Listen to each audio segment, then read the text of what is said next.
On the dusty road that led to the Chike family's village, the sound of laughter and chatter filled the air as their car rolled slowly past small huts and waving children. The December sun was bright, and the cool harmattan breeze gave everything a festive feeling. It was Christmas season, and for the first time in years, Mr. and Mrs. Chike had decided to travel home with their children. Their 3 children, Uzor, Obi, and Uju, were excited, but also curious. They had grown up in the city, where Christmas meant parties, decorations, and lots of rice with chicken. This time, their parents wanted something different. They wanted their children to know their roots, their customs, their people, before stepping into the next stage of life. Uzor and Obi, the 2 boys, were about to enter the university, and their parents felt this was the right time. As the car entered the village square, people began to shout with joy, "Welcome! Welcome home!" Grandmother ran out with her wrapper tied firmly around her waist, her face bright with smiles. Grandfather, who was sitting on a wooden chair under the old mango tree, raised his walking stick in greeting. Cousins, uncles, and aunties crowded around the car, helping with the luggage. The whole place was alive with excitement. That evening, the family settled into their large family compound. The children listened to their cousins tell stories about the village, about moonlight plays, about wrestling matches, and about masquerades that would soon appear for the Christmas festival. For Uzor and his siblings, it felt like stepping into a new world. The next morning, Mrs. Chike stood in the kitchen, looking around at the clay pots, wooden spoons, and big black firewood stove. "Children," she called, "today we are not eating bread and tea. We are in the village. We will eat real food, local food." Obi frowned slightly. He had always loved bread and tea in the mornings, but Uju clapped her hands. "Yay, village food," she said. Uzor smiled quietly, curious about what his mother would prepare. Mrs. Chike tied her wrapper tighter and went to the backyard to gather vegetables, spices, and meat for soup. In her left hand, she carried a small plastic container of salt. Grandfather was sitting nearby, on his usual chair, enjoying the cool morning air. His eyes were sharp even at his age, and he noticed everything. He squinted at what she was holding and raised his hand. "My daughter," he called, "what is that in your hand?" Mrs. Chike stopped, turned to him, and answered, "Papa, it is salt. I want to add it to the soup." Grandfather's eyes widened, and he shook his head slowly. "Chineke, you don't know. We don't eat salt in this family. In this land, our people don't eat salt." Mrs. Chike laughed nervously. "Papa, how can we not eat salt? Everyone eats salt." He leaned forward, his voice low but firm. "Have you not heard the story before? You are married into this family, but it seems you don't know. We don't eat salt." The children, who had been playing nearby, stopped and turned. Uzor whispered to his brother, "Did you hear that? No salt?" Obi's eyes grew wide. "Then how do they cook?" Uju giggled. "Maybe that's why Papa is so strong. No salt." But Mrs. Chike was not laughing. She placed the container of salt on the kitchen table and walked closer to her father-in-law. "Papa," she said softly, "please tell me why. I don't understand." Grandfather tapped his stick on the ground 3 times, as if calling for silence. Then he looked at his grandchildren, his daughter-in-law, and even his son who had just walked into the backyard. "Sit down," he said. "Let me tell you the story of why our people do not eat salt." The children hurried to sit on small wooden stools. Mrs. Chike sat too, her wrapper dusted from the ground. Even Mr. Chike leaned on the wall quietly. Grandfather cleared his throat. His voice carried the weight of many years, deep and slow like the sound of a drum. Long ago, during the days of our ancestors. And with that, he began. Grandfather's voice carried through the compound, steady and filled with the wisdom of years. The morning breeze rustled the leaves above, and the children leaned closer, eager to hear. Even the birds seemed to pause their singing, as though they too wanted to listen. Long ago, Grandfather began, our ancestors were known as the people of Ukpo. They were brave, strong, and blessed by the gods. The land was fertile, our men were great hunters and warriors, our women were hardworking, and our children were healthy. Because of this, our people were respected and feared by all the neighboring villages. No one dared to bring trouble to Ukpo, for they knew trouble would meet them instead. Uzor's eyes widened. So, our people were like warriors? Yes, my son, Grandfather replied, but they did not fight unless they were provoked. They loved peace, yet no one could take them for granted. He shifted on his chair and continued, but among the neighboring villages, there was one called Mba. The people of Mba were jealous. Each time Ukpo was praised for its strength and blessings, bitterness filled their hearts. They wanted to be superior, to silence our name, to take away our pride. For many years, they tried different ways to weaken us, but nothing worked. Obi frowned. Why would they be jealous just because Ukpo was blessed? Grandfather tapped his stick on the ground. That is the nature of envy, my son. When someone cannot match your light, they try to put it out. Now, listen carefully. One day, a young man from Ukpo named Ugo fell in love with a girl from Mba. Her name was Ada. She was beautiful, gentle, and her smile could calm the heart of any man. Ugo loved her so much, and he wanted to marry her. But the elders of Ukpo were worried. They knew the people of Mba had never wished us well. To be safe, they always investigated before allowing any union with people from other lands. So, Grandfather continued, the ancestors sent one of their wise men to Mba. This man had powers from the gods.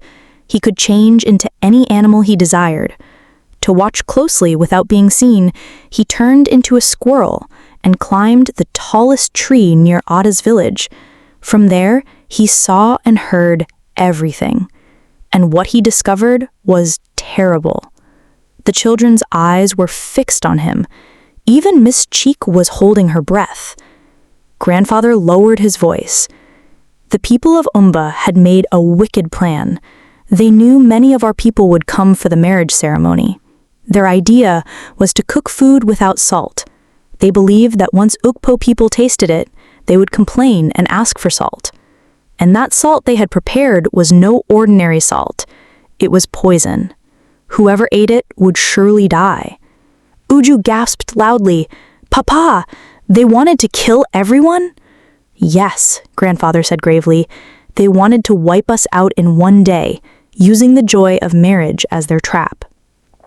But the squirrel man returned quickly and told our ancestors everything. The elders of Ukpo called Ugo and warned him. They told him the plans of Mba and begged him to forget Ada. They told him there were many good women he could marry from other lands. But Ugo refused. He said, "Ada is the love of my life. If I cannot marry her, I will never marry another." Miss Chike shook her head. "Love can be dangerous sometimes." Grandfather sighed. "It is true." The elders argued and pleaded, but Ugo stood firm.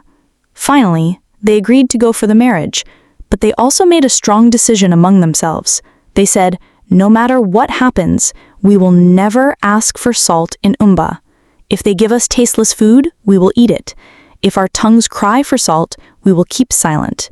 From this day forward, our people shall never eat salt again." Ubi leaned forward. "So, they went?" "Yes," said Grandfather. "On the day of the marriage, Ukpo people arrived in Mba. There was music, dancing, and laughter. Everyone acted as if nothing was wrong.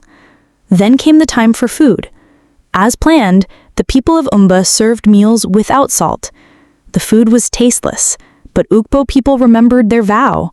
They chewed quietly, nodding in approval, pretending they enjoyed it. But then, one elder from Ukpo, named Okechi, looked up and said calmly, "There is no salt in this food. Don't you people cook with salt?" He wanted to see what they would do. Immediately, one of the young men from Umba, named Aki, rushed forward and said, "Oh, I am sorry. I will bring salt now." He ran quickly and returned with the poisoned salt, ready to add it to the pot. But Elder Okechi stopped him. He raised his hand and said firmly, "Do not add salt. We like the food this way. Our people do not eat salt." Everyone was shocked. The Mumba people tried again, pretending to be sorry for forgetting the salt. They begged and pushed, but Ukpo people refused. They ate the tasteless food with proud faces, took their bride, and left. Not long after, the story spread across many lands. People said, "The people of Ukpo are so strong that they eat food without salt and enjoy it." At first, they laughed at us, but our ancestors did not mind. They saw it as a victory, for they had escaped the trap of Umba. From that day forward, we do not eat salt. It is our identity, our pride, and a reminder that envy was defeated. Grandfather's voice grew softer as he ended. "This is why, my children, when you cook in this house or in this land, you must never add salt. We do not eat salt, not because we cannot, but because it reminds us of who we are and where we come from." The compound was silent. The story had sunk deep into the hearts of Uzor, Obi, and Uju. Even Mrs. Chike was sitting quietly, her hand resting on her chin. Finally, Uzor broke the silence. "Papa, so it means our people won by refusing salt?" "Yes, my son," grandfather said, smiling faintly. "Sometimes strength is not in fighting, but in wisdom." Uju whispered, "I don't think I will ever look at salt the same way again." Grandfather leaned back on his chair, his story complete. The compound was quiet after Grandfather's story. The morning sun was climbing higher, and the smell of firewood smoke from nearby kitchens drifted into the air. Uzor, Obi, and Uju still sat wide-eyed, replaying every word in their minds. The story of their ancestors, of Emba's plan, of the poison disguised as salt, had settled deep in their hearts. Grandfather looked at them, his eyes soft but firm. "Children," he said, "never forget what you have heard today. Our ancestors were mocked because of this. People from other villages laughed and called us the people who do not eat salt. They thought it was funny that we ate tasteless food with pride. But our ancestors never felt shame. They remembered that by refusing salt, they saved their lives. They turned the mockery into a badge of honor. To them, each insult was a reminder of their wisdom and victory." Obi nodded slowly. "So, even though others laughed, Ukpo people were proud because they survived." "Yes," Grandfather replied. "To live and to protect the next generation is greater than all the salt in the world. Today, people may not understand. They may say, 'How can people live without salt?' But our ancestors smiled, knowing that it was better to be alive and mocked than to die foolishly at the table of enemies." Uju, who had been quiet, finally spoke. "Papa, I think the story is more than salt. It is about wisdom. Sometimes we must give up small things to protect the big things." Grandfather's face brightened with a proud smile. "You understand well, my daughter. That is exactly the lesson." At that moment, Mrs. Chike cleared her throat. She had been listening silently, and now she stood up. "Papa," she said gently, "I respect the story of our people. It is deep and wise, and it will live in our hearts. But today, in this present time, things have changed. We no longer live with the enemies of old. Salt now is not poison. It is food, and it is life." She walked back into the kitchen, lifted the container of salt she had placed aside earlier, and turned to the family with a smile. I will still cook with salt, Papa. My children must eat well. The story will be remembered, the lesson will be told, but the food of today must taste good." Grandfather chuckled softly. "Ah, my daughter, you are not wrong. Times change. The story is not about banning salt forever. It is about remembering what saved our people. Add your salt, but never forget why we once refused it." The children laughed with relief, and even Mr. Chike smiled. "Yes, Papa, the story will always remain with us, and our children's children will also hear it." Soon, the smell of soup filled the compound. Uzor and Obi helped bring firewood, while Uju fetched water. The family gathered around as Mrs. Chike served steaming bowls of soup and pounded yam. This time, there was salt in it, and the children licked their fingers with joy. As they ate, Uzor looked at his grandfather. "Papa, when I go to the university, I will tell this story. People may laugh, but I will tell them proudly that we come from a land where wisdom defeated envy." "Yes," Obi added, "and I will say that sometimes mockery is a crown if it comes from victory." Grandfather's eyes shone, and he raised his bowl and said, "To Ukpo, the land mocked for eating food without salt, but the land whose sons and daughters still live because wisdom guided them." Everyone raised their bowls with laughter and cheer. The sound of their voices carried across the compound, mingling with the songs of other families preparing for Christmas. And as the Chike family ate their meal, they knew that something greater than food had been passed down that morning. A story, a lesson, and a heritage, one that would never fade.